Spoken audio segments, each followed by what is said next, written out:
Class 12th वालों के लिए पोइट्री सेक्शन में पिछले साल से उत्तराखंड बोर्ड में पोएम के सेंट्रल आइडिया पूछे जा रहे हैं।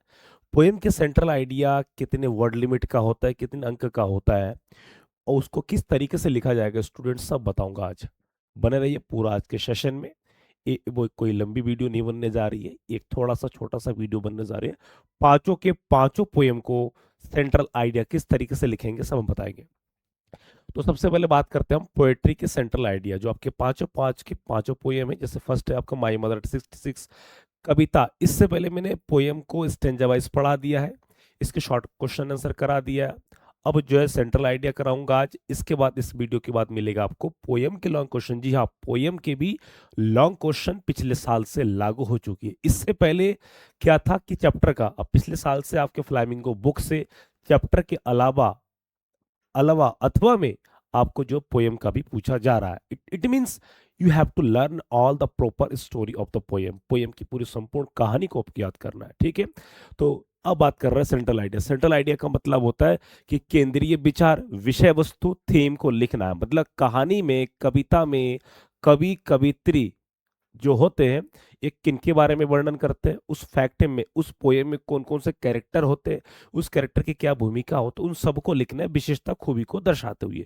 ठीक है स्टूडेंट्स, तो आप यहाँ पर देख रहे हैं पोएट्री सेक्शन सेंट्रल आइडिया के। ठीक, तो सेंट्रल आइडिया में आपको वो सारे चीज यहाँ मिल रहे हैं। तो सबसे पहले हम यहाँ पर बात करते हैं, ठीक है। तो सबसे पहले हम यहाँ पर बात करते हैं आपके वर्ड मीनिंग के, वर्ड्स के, और किस प्रकार लिखे गए। ठीक, तो यहां पर आप देखिए, जैसे यहां पर मैं बात करूंगा,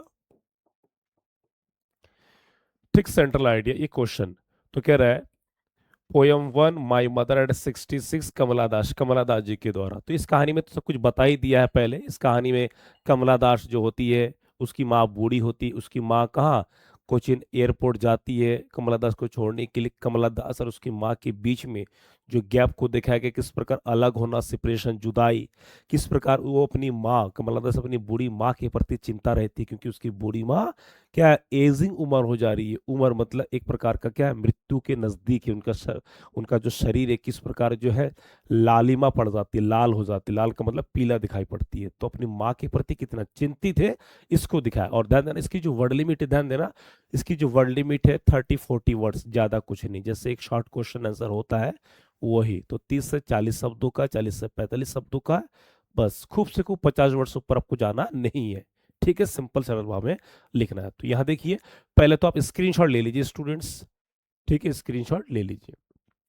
तो क्वेश्चन क्या रहा है, what is the central idea of the poem my mother eight 66, ठीक है। तो यहां पर देखिए आंसर क्या रहा, the poem shows the deep love of A daughter for her mother. फिर ये कविता दिखाती है कि एक डीप लव, गहरा प्रेम को दिखाती है, ठीक है, एक बेटी का उसके अपनी माँ के लिए। किसके लिए, अपनी माँ के लिए अपनी गहरा प्रेम दिखाती है। माँ कैसी माँ, बूढ़ी माँ। The poet feels, the poet feels sad, कि कवित्री यहाँ पर दुखी होती है। When she sees her mother weak and pale, जब अपनी माँ को कमजोर एवं पीला देखती है। क्लियर। तो यहाँ पर ध्यान देना, पेल, पेल जो वर्ड होता है, ध्यान देना पेल बराबर होता है वो एलो। क्या होता है, एलो का मतलब होता है पीला। क्यों, क्योंकि उसकी माँ की शरीर की तुलना ठंड के समय जाती हुई शरद ऋतु की चंद्रमा की जो चारों तरफ लालिमा की किरणें पड़ती है, पीला कलर उसी प्रकार से आती है, ठीक है, दिखाई पड़ती है। She is afraid of losing her mother, ठीक है। तो कह रहे she is afraid of losing her mother, कि वो अपने माँ को खोने से डर रही है, डरती है। द पोएम टेल्स अस, कविता हमको बताती है अबाउट एजिंग। एजिंग का मतलब होता है यहाँ अंदर उम्र होना, उसकी माँ की उम्र हो जाना, सेपरेशन जुदाई को, and the strong emotional bond, और एक सख्त मजबूत भावनात्मक क्या है, बंधन बिटवीन मदर एंड डॉटर, माँ और बेटी के बीच को यहाँ पर दिखाया गया स्टूडेंट्स, ठीक है। ये चीज का यहाँ पर समझिए। तो वेरी वेरी इंपॉर्टेंट, आपको इतना ही लिखना है। अब देखिए इसमें सिंपल सरल भाषा का यूज किया है, यहाँ पर कुछ नहीं, कुछ भी एक्स्ट्रा नहीं लिखना है आपको। ये जितना लिखा इतना ही काट लेना, ज्यादा लिख सकते हैं परंतु इतना लिखना ही पड़ेगा, ठीक है। स्क्रीनशॉट ले लीजिए। नेक्स्ट पॉइंट है आपका, ठीक है, नेक्स्ट आपका पॉइंट है इसमें, अगला जो आपका है इसमें, ठीक है स्टूडेंट, जो आपका अगला पॉइंट है इसमें, तो अगला पॉइंट क्या है, पोयम टू है, कौन सा है पोयम? हाँ पोयम टू है इसमें।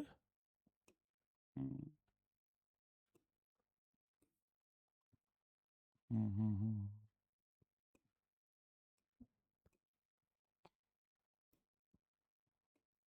हाँ तो पोयम टू है आपका।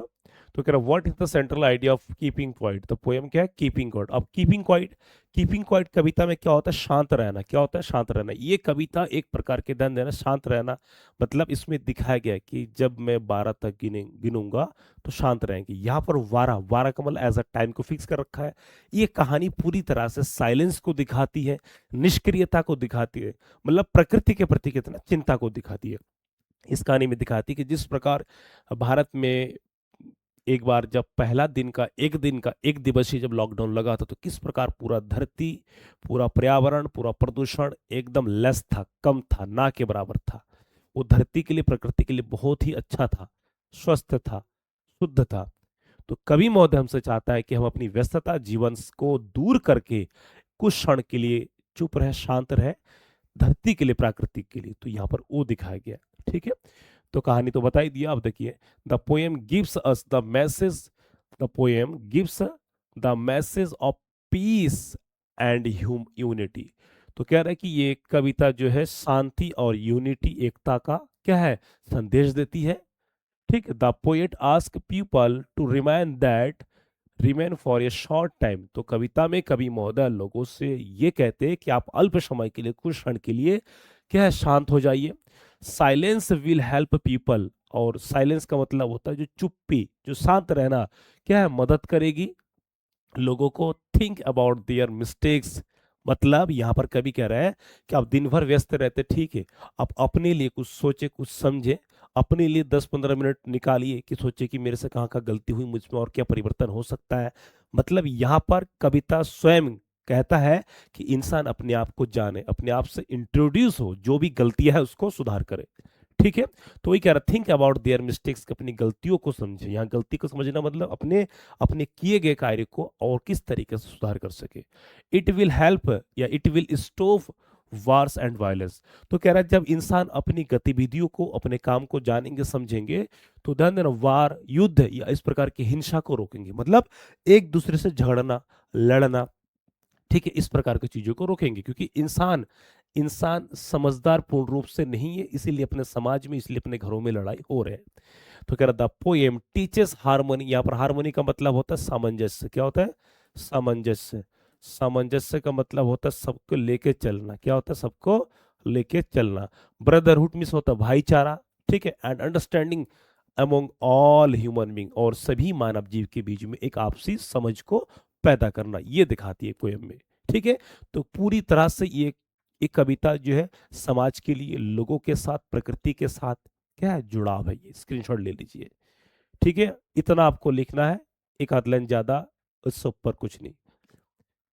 ठीक है स्टूडेंट, नेक्स्ट पॉइंट है आपका, नेक्स्ट पॉइंट है, अगला आपका पॉइंट है, नेक्स्ट है। और कह रहा poem three, a thing of beauty, John Keats. तो इसमें ये जॉन कीट्स क्या है? John Keats. तो जो जॉन कीट्स हमारे भैया है, जॉन कीट्स, ठीक है, जॉन कीट्स बहुत ही प्रसिद्ध है। ये thing of beauty, thing of beauty का मतलब होता है वस्तु की सुंदरता, वस्तु की सुंदरता। तो ये जो पोएम है, ध्यान देना, ये जो पोयम दिखाया गया है, इस पोयम में आपको ये दिखाया गया है वस्तु की सुंदरता। मतलब वस्तु की सुंदरता या सुंदरता की वस्तु, वस्तु की सुंदरता। तो इसको दिखाइए सभी, कैसे क्या है? वस्तु की सुंदरता मतलब ये प्राकृतिक चीजों को दिखाया गया, प्राकृतिक सुंदरता या सौंदर्यता को दिखाया गया है इस कविता में। ठीक है, आइए समझते हैं इसको। ठीक है, तो कह रहा what is the central idea, central theme भी हो सकता है, या ब्रीफ डिस्क्रिप्शन भी वर्ड दे सकता है। The poem thing of beauty, वस्तु की सुंदरता। तो कह रहा द पोएम सेज दैट, कविता कहती है कि ये beautiful things gives us Joy for ever, कि एक सुंदर चीजें हमको हमेशा आनंद देती है। ब्यूटी नेवर फेड, सुंदरता कभी खत्म नहीं होती है। एंड ऑलवेज गिव्स हैप्पीनेस, और हमेशा खुशहाली देती है। नेचर लाइक ट्री, जिस प्रकार पेड़, पेड़ हो गया, फ्लावर्स, क्या हो गया, फूल हो गया, रिवर्स नदियां हो गया, द सन सूर्य हो गया, एंड द मून क्या हो गया, चंद्रमा हो गया, मेक्स आवर लाइफ पीसफुल, हमारी चीजों को क्या है, हमें क्या है, शांतिपूर्वक बनाती है। इन चीज को देखिए, प्रकृति की जब बात का मैं यहाँ पहले ही यहाँ पर ध्यान देना, ये 100% ये पोयम है, इस बार दिखाई पड़ेंगे, और जितना करा रहा हूँ इस पांचों के पांच तो पोयम डेफिनेटली आना है। सेंट्रल आइडिया भी मैं बता दूंगा कौन कौन से। तो कह रहा है कि प्रकृति का जैसे पेड़ हो गया, फूल हो गया, नदियां हो गया, सूर्य चंद्रमा हो गया, ये सब क्या है, ध्यान देना, ये सब हमारे जीवन को शांति, पीसफुल मतलब शांतिपूर्वक बनाती है। क्या बनाती है, शांतिपूर्वक बनाती है। Beauty removes sadness and gives hope and strength in difficult times, बहुत ही बढ़िया कहा है। तो कह रहा है कि सुंदरता जो है दुखी को, हमारे जीवन के दुखियों को दूर करता है, दुखी पल को दूर करता है, उदास चीजों को दूर करता है, एंड गिव्स होप, और एक उम्मीद देती है, एंड स्ट्रेंथ एक शक्ति देती है। कब, जब हम किसी परिस्थिति या कठिन परिस्थिति में, मुश्किल समय में होते हैं तो। ठीक है स्टूडेंट्स, स्क्रीनशॉट ले लीजिए। सबसे पहले सेंट्रल आइडिया लिखते समय कहानी याद होना चाहिए। कहानी पढ़ने के बाद सोचिए कि यार इसमें क्या क्या कह रहा है, किस बारे में है, इसमें क्या पॉजिटिविटी है, क्या नेगेटिविटी है, उन चीजों को डिस्क्राइब करना है। एग्जामिनर यही देखना चाहते हैं कि आपने पोयम तो पढ़ा है, क्या उसकी विशेषता, उसकी नकारात्मक को आपको याद है कि नहीं है। क्लियर, एक संदेश के माध्यम से। नेक्स्ट पॉइंट है आपका है, नेक्स्ट है, ये रोड साइड स्टैंड के सड़क किनारे बना हुआ एक दुकान, एक स्टैंड। ये रॉबर्ट फ्रॉस्ट महोदय, रॉबर्ट फ्रॉस्ट कौन है, जो स्वयं 20वीं सेंचुरी, 20वीं शताब्दी के क्या है, अमेरिकन पोएट है, 20वीं शताब्दी के अमेरिकन पोएट है। ठीक है, central idea, what is the central idea of the poem ये रोड साइड स्टैंड। तो इसमें ध्यान देना, ये एक जगह दिखाया गया है, यहाँ पर क्या दिखाया गया है, दिखाया गया नॉर्थ से साउथ को जाने के लिए, नॉर्थ से साउथ को जाने के लिए कविता में दिखाया गया कि, ध्यान देना, ये जो एक ऐसे जगह को दिखाया कि जैसे यहाँ पर, जैसे मान लीजिए कि ये रोड है, ये रोड यहाँ से आ रहे हैं, यहाँ से जाने के बाद ये एक चौराहा पड़ता है यहाँ से, तो ये जो चौराहा पड़ता है यहाँ पर कुछ लोग, ध्यान देना, अपने घरों के सामने सड़कों पर यहाँ पर क्या दुकान लगाए हुई है, दुकान लगाए हुए, उस दुकान में क्या सब्जी, कद्दू, बेर, जंगली बेर, इस प्रकार के लगाए गए हैं, पेट्रोल इत्यादि, जो एक छोटे मोटे स्टॉल, जो छोटे मोटे दुकानों में झुग्गी झोपड़ी वाले दिखाई पड़ते रोड के बगल में, उस टाइप का। ठीक है, कल्पना कर लीजिए। तो यहाँ पर इस लोगों का दुकान लगाने का मतलब है कि यहाँ से जब लोग गुजरेंगे, यहाँ थोड़ा रुकेंगे, इनसे अपनी वस्तुएं खरीदेंगे, सामान खरीदेंगे, ताकि इन लोगों का अपना परिवार चल सके, थोड़ा बहुत जो भी आमदनी हो उनसे इनकी परंतु ध्यान देना, शहरी लोग यहाँ से आते हैं, आने के बाद रुकते, केवल कीमत पूछ के चले जाते। कुछ लोग नहीं होता है कि मोल भाव करना, तो कीमत पूछ के चले जाते, और यहाँ पर जो भी घास वगैरह है उसको दबा के खराब करके चले जाते, परंतु पूछते नहीं है। यहाँ पर इस कविता में कवि महोदय ने शहरी लोगों को, या कार में आने वाले जो लोग होते हैं कार के माध्यम से, उनको सेल्फिश कार कहा गया। सिटी पीपल को, शहरी लोगों को सेल्फिश, स्वार्थी, मतलबी लोग कहा गया। क्यों, क्योंकि इन लोगों ने इन लोगों की परिस्थिति को, पीड़ा को समझा नहीं। ठीक है, तो आइए समझते हैं। The poem shows the poor condition, तो कह रहा है कविता जो है गरीब दशा, poor condition of the rural people, मतलब ग्रामीण लोगों की दयनीय दशा के बारे में वर्णन करता है। दे ओपन, ये रोड साइड स्टैंड की, वे लोग क्या सड़क के किनारे एक अपना स्टैंड लगाते हैं, टू अर्न मनी, थोड़ा बहुत जीविका पैसा कमाने के लिए, एंड इम्प्रूव देयर लाइफ, अपने जीवन को सुधार करने के लिए। ध्यान देना भाई, हर कोई कुछ ना कुछ करता है जीवन में। ठीक है, नेक्स्ट है, they hope city people, they hope city people, they hope city people will help them. तो कह रहा है कि वे लोग शहरी लोगों से उम्मीद करते कि शायद वो लोग कुछ मदद करेंगे, बट दे आर इग्नोर, परंतु ये लोग क्या करते हैं, उन लोगों को इग्नोर कर दिया जाता है उन शहरी लोगों के द्वारा। The poet shows sympathy, the poet shows sympathy, कि कविता, कवि महोदय सहानुभूति दिखाता है फॉर विलेजर्स, गांव वालों के लिए, and criticises the selfish attitude of the city people, और यहाँ पर क्रिटिसाइजेस का मतलब आलोचना भी करते हैं कि सेल्फिश एटीट्यूड, उसकी मतलबी दृष्टिकोण, मतलबी व्यवहार किनका, शहरी लोगों का। तो रियल में ये देखो, ये होता भी है। ठीक है, जैसे मान लीजिए आप इसको खुद फील करके अपने तरफ से और बना के इसमें और तरीके से आप लिख सकते हो, बेहतर लिख सकते हैं। ठीक है स्टूडेंट्स, तो स्क्रीनशॉट ले लीजिए, वेरी वेरी इंपॉर्टेंट पॉइंट्स है।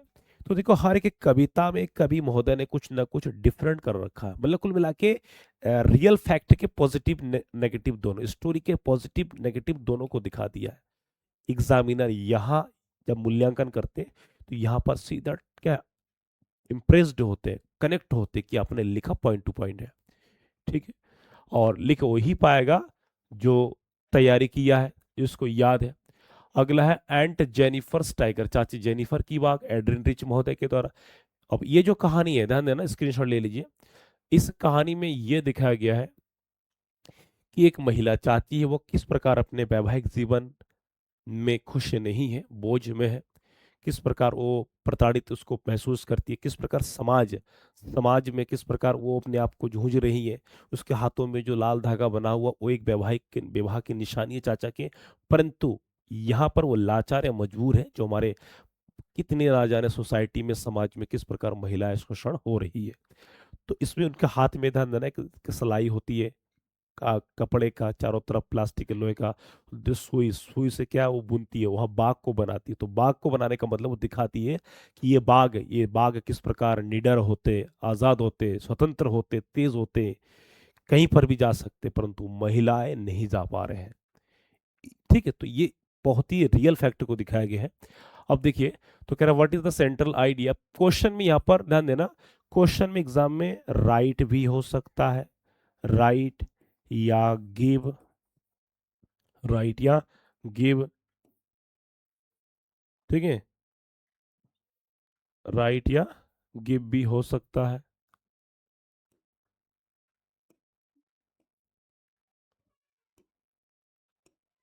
तो राइट या गिव द सेंट्रल आइडिया, तो इस तरीके से आपको क्या है दिखाई दे सकता है। क्लियर, ठीक है, इस चीज को। तो what is the central idea of the poem and Jennifer tiger. तो कह रहा the poem shows the unhappy life of and Jennifer, कि चाची जेनिफर की दुखी जीवन के बारे में बताती है। यहाँ पर सोज के जगह पर आप डिस्क्राइब्स भी, कंपोज भी, ठीक है, आप लिख सकते हैं।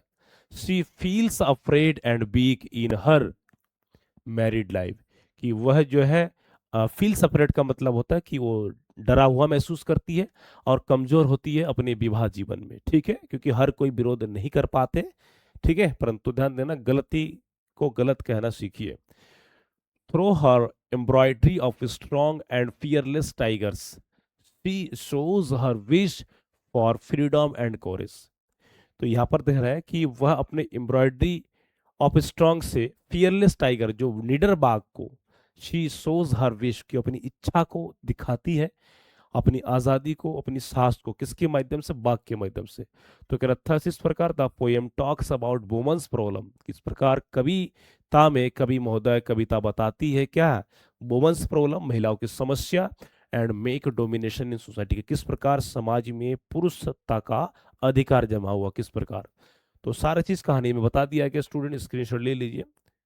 ठीक है, तो अब देखिए लिखने का विधि सिंपल, सरल भाषा में लिखने का विधि सिंपल, और लिखेंगे किससे, टेंस के माध्यम से। ठीक है, टेंस के माध्यम से कौन सा, प्रेजेंट इंडेफिनिट टेंस, ठीक है, उसके बाद क्या, प्रेजेंट परफेक्ट टेंस, उसी प्रकार से पास्ट इंडेफिनिट टेंस, ठीक है, उसके बाद आप लिख सकते हो पास्ट परफेक्ट टेंस। ठीक है, तो इन चीजों को ध्यान में रखता है, और सिंपल तो इजम और बॉसबियर तो रहेगा ही रहेगा। स्क्रीनशॉट ले लीजिए, समझिए। ठीक है, ये पांचों के पांच, ध्यान देना, पांचों के पांच मैं बता दूं, पहला वाला जो पोएम है, फर्स्ट सेकंड थर्ड और लास्ट वाला तो वेरी वेरी इंपॉर्टेंट है। कौन सा, माई मदर 66, कीपिंग क्वाइट और एथिकल ऑफ ब्यूटी, तीन क्लियर। लास्ट का जो आपका पोएम है एंड जेनिफर, ये जरूर, ये इंपॉर्टेंट है ही। ठीक है, पोयम स्टेंजा वाइज के माध्यम से के बारा। ये जो सेंट्रल आइडिया कहाँ आता है, जो सेंट्रल आइडिया आता है जैसे आपके क्या होगा, स्टेंजा, क्या हो गया कि स्टेंजा दे दिया। अब स्टेंजा के नीचे जो तीन चार क्वेश्चन, उसमें सेंट्रल आइडिया भी कोई भी एक दे सकता है, ज्यादा नहीं, एक दो अंक का है ये। ठीक है, लेकिन अब चाहते इंटरमीडिएट पर लिखना ज्यादा पड़ता, अंक कम होता है 80 नंबर के हिसाब से। तो सेंट्रल आइडिया से आपका क्या मतलब, स्टेंजा से आपको ये आएगा, क्लियर। इसके अलावा जो क्वेश्चन आंसर इसका शॉर्ट शॉर्ट दो दो अंक के, वो तो अलग है ही। ठीक, तो 6 अंक का आपका स्टेंजा वाइज के माध्यम से ये आना है। इसके अलावा 5 अंक का लॉन्ग क्वेश्चन जो अलग से आएगा, उसका नंबर अलग में है वो। ठीक है, तो तैयारी कीजिए, बाकी सभी को गुड लक, मिलते हैं नेक्स्ट वीडियो में।